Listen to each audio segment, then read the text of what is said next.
Chaser, guys. Reviewin natin. Spray natin dito. 2, 3, 4. Ganda ang atomizer niya.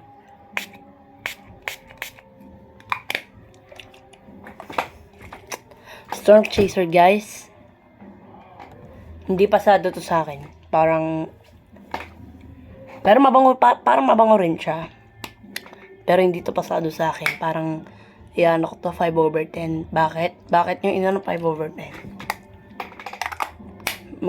Hindi ko alam. Hindi ko alam kung kasi pag tumatagal siya, mint siya na lavender eh. Pero may mas mabango pa dito, yung Extreme and Passion. Kasi ang amoy nito parang dehumidifier na umuusok. Na lavender, ganun amoy niya. Parang amoy siyang parang amoy ano siya. Amoy lavender na sour na candy, ganun. Ayan na, Storm Chaser. Mas pipiliin ko pabilin yung Extreme and Passion na ganito. Bye, guys.